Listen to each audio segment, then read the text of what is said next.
माननीय प्रधानमंत्री जी के विकसित भारत स्वप्न 2047 विकसित भारत स्वप्न को साकार करने के लिए हमें $14,000 पर कैपिटा लगभग 8 से 10 लाख रुपया पर कैपिटा इनकम तक पहुंचने के लिए प्रति वर्ष 12% ग्रोथ दर से बढ़ना होगा।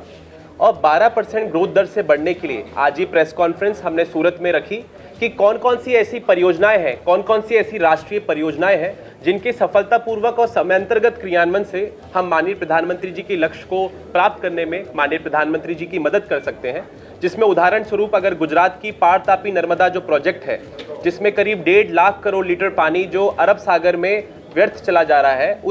उस योजना का अगर सफलतापूर्वक समयांतर्गत क्रियान्वयन हो जाता है तो गुजरात की 2.5 लाख हेक्टेयर जमीन की सिंचाई होगी। ऐसे ही राजस्थान में यमुना राजस्थान साबरमती नहर लिंक का अगर समयांतर्गत सफलतापूर्वक क्रियान्वयन हो जाता है तो 8 लाख हेक्टेयर जमीन की राजस्थान में सिंचाई की व्यवस्था होगी। कुल मिला के प्रधानमंत्री कृषि सिंचाई योजना, अटल भूजल योजना, जितनी भी ग्रामीण अंचल की जो योजनाएं हैं, इनका सफलतापूर्वक समयांतर्गत क्रियान्वयन हो जाता है तो भारत के 10 करोड़ जो किसान परिवार हैं, उनकी प्रति व्यक्ति आय 24,000 रुपये प्रति व्यक्ति सालाना जो अभी हाल में है, वो करीब 1.5 से 2 लाख रुपए तक पहुंच सकेगी। जिससे होने वाली मांग की उछाल में कपड़े की मांग, बर्तनों की मांग, ऐसे चौतरफा जो हमारे उद्योगों की मांग है, उस मांग की उछाल से भारत के 9 करोड़ लघु उद्योगों की डिमांड उछलेगी। और वो 9 करोड़ उद्योगों की डिमांड उछलने से हमारी जो जीडीपी विकास वृद्धि दर है वो 11 से 12% तक पहुंच पाएगी कि हम विकसित भारत स्वप्न को साकार कर सके। तो आज की प्रेस कॉन्फ्रेंस इसी विषय पर रखी गई कि कैसे जन जन में जागरूकता की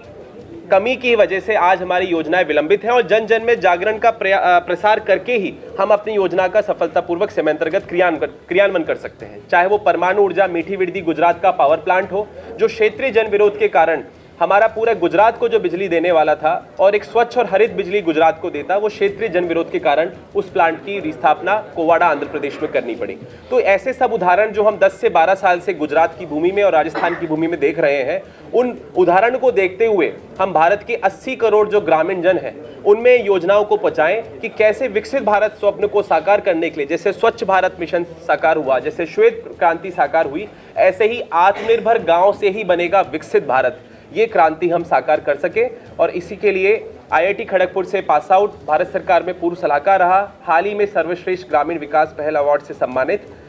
पूरे राष्ट्र स्तर पे जन जागरण अभियान लॉन्च किए हैं, जिसमें सूरत में भी, सूरत की पवित्र भूमि में जिसकी शुरुआत एक कुंड से हुई, जिस सूरत की भूमि को टेक्सटाइल हब के नाम से जाना जाता है, डायमंड हब के नाम से जाना जाता है, और सूरत की टेक्सटाइल इंडस्ट्री की 60% डिमांड गाँव से आती है। तो कहीं ना कहीं हम समावेशी विकास के साथ साथ आर्थिक रूप में भी जुड़े हुए हैं, गांव से जुड़े हुए हैं कि सूरत का कपड़ा उद्योग 60% गांव पे टिका हुआ है। पर अगर आज भूजल के नीचे गिरने की वजह से गांव उजड़ जाते हैं,